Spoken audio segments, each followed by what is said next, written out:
Hello, this is Microphone Media. Please like, subscribe, and share. Thank you. دعنا حوالله يدهان دويلكم دعنا حادركم مملا علم زلهم سمعتنا السلام ناخاتكم إخوان أزوي مايكروفون ميدياين مايكروفون ميديا حدش سوانكم كعامان قعدهنا مزاحهم النغلنا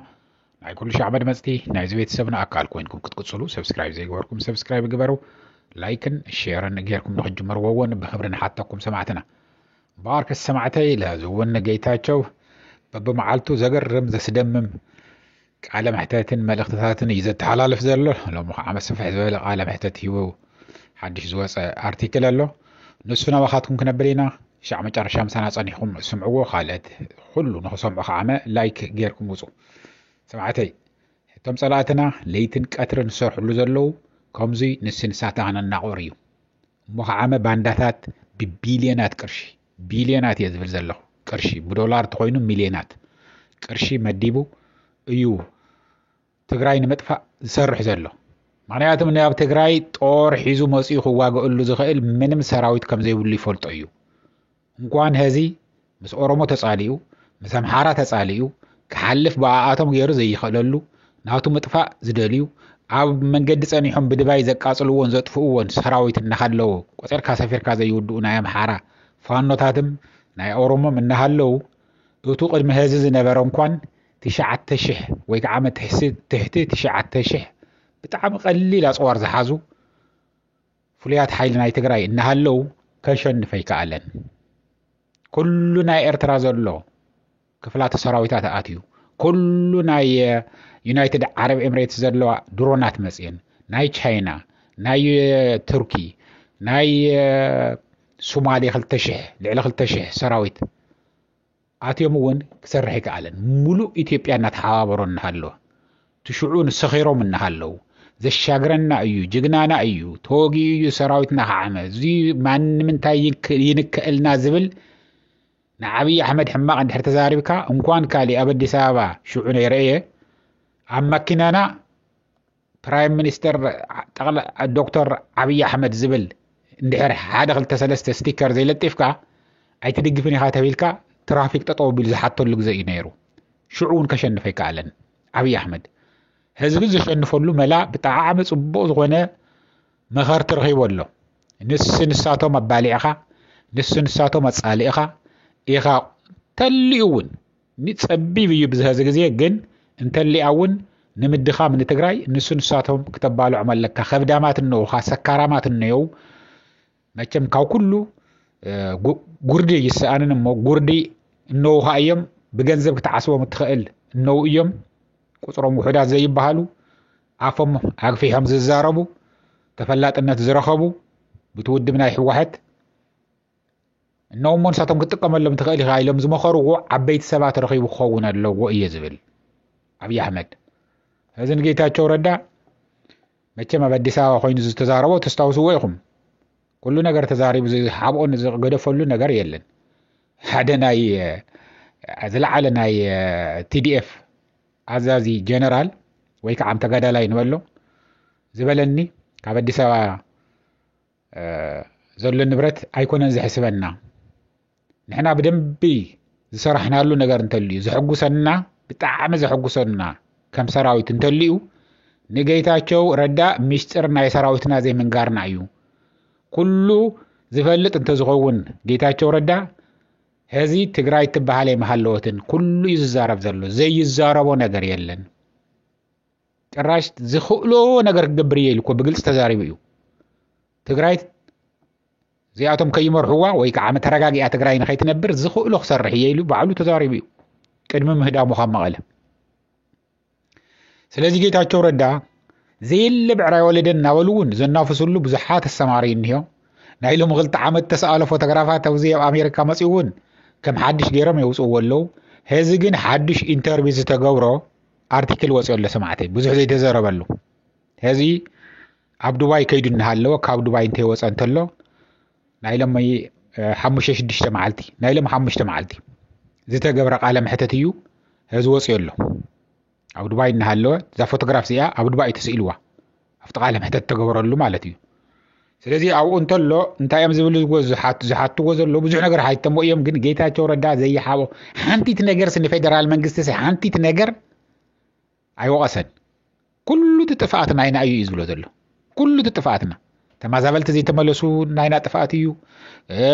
ናይ ትግራይ መሬት ሓራ ዘይወፀ ብናይና ጥፋኣት እዩ ሓገዝ ኩሉ ነገር ዘይኣቱ ዘሎ ብናይና ብውድብ ሕወሓት ትውድበይ እናበለ ይዛረብ ከዓ كافت ودب تباريري تبيلو እንግዲህ ናይት ውድብ ሕገ ደንበ ይፈልጦን ግን ተባሪሪ እዩ ተብይሉ እዩ ድሕር ተባሪርካ ከመይ ጌርካ ወድጋ ካሊ ዘይጣይሽ هذه TPF ዝበሃል ከዓመ ጣይሽ ወድለው TPF ይተዓዓድ ላን ቤታ ኤል ዘይብላ TPF ማለት ትግራይ ፒስ ፎርስ ማለት እዩ ኢሎም ምንለው ንሱ ኢልካ ተጸዋዕ TPLF እንታይ በለካ ተባረካ ኢኻ ካሊ ጣይሽካ ኮ ባኣኻይ ተጀመረን ኩሎም ተሞ ትግራይ ዘለው ተቃወምቲ ውድባት እኮ ናይቱ TPLF አባላት ዝነበሩ እዮም መስሪቶምዎም ዳዕረ እናሰፍሩ ምና ወይ እንሳቶም ብጥሮታ ወይ ሰልቺዎም መይርዎም እናወፁ በሓደሽቲ ብመናእሰያት ተተኪዮ ነበር ኣብኡ ዝነበሩ እዮም ንገብሩ ኣስራት ዝነበሩ እዮም ኩሎም ብቻ ተመወር ዘለው ገለገለ እንተይበልና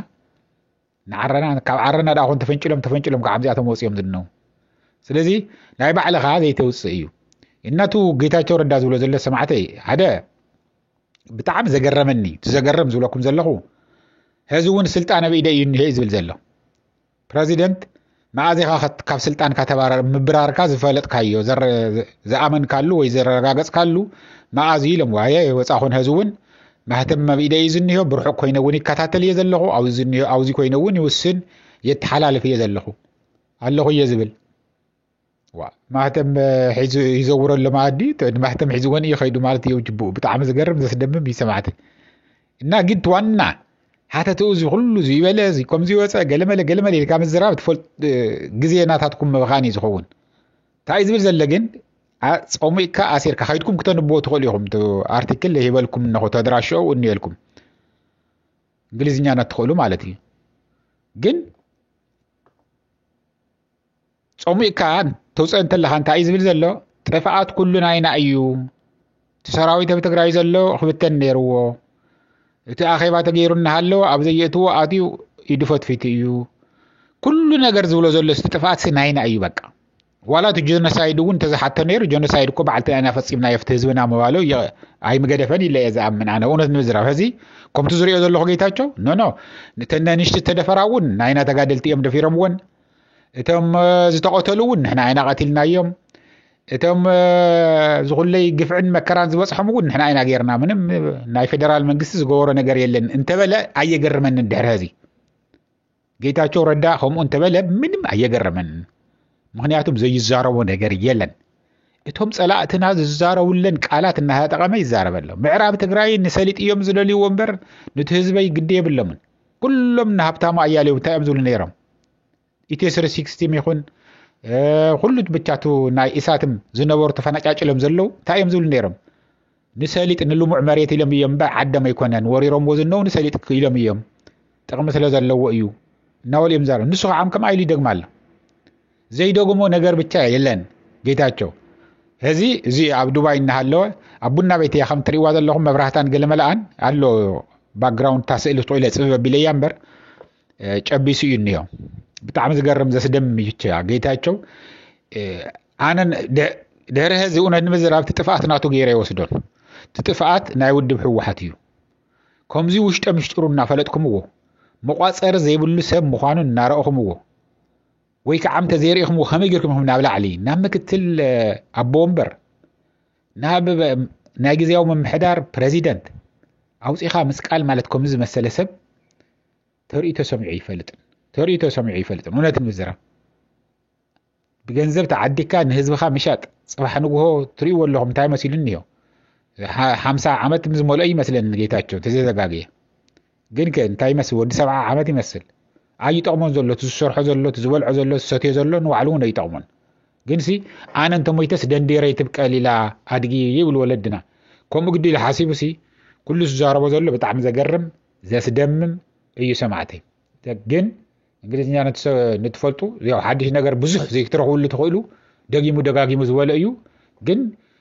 كندي زأكل نفدرال منجس كندي زأكل نعبي أحمد نمجلجال تلعيله خمسة لوجد كتريو كزريكم يو كندي زأكل هانتيت أفعت أي هابون هانتيت زي جبرن نزيو خن الرجاء زي كالنا توعر بريتوريا بزي مفتس عموديو أبزي بس يحكم إنهم تولن تلا وخبل نيرو كالي زرزروا على متواء مدلين كنا فدراليو ناي بعلتنا أيون مالين مدلين ونسيو تزبل وخلي نيرو زين نالكو جن سمعتي كيدكم نخدر بوت تخدليو كيدكم أنو جن جيتاچو هزون أنا هي بريزيدنتي بلالو نالكو دحنو على دحن دارو تشاو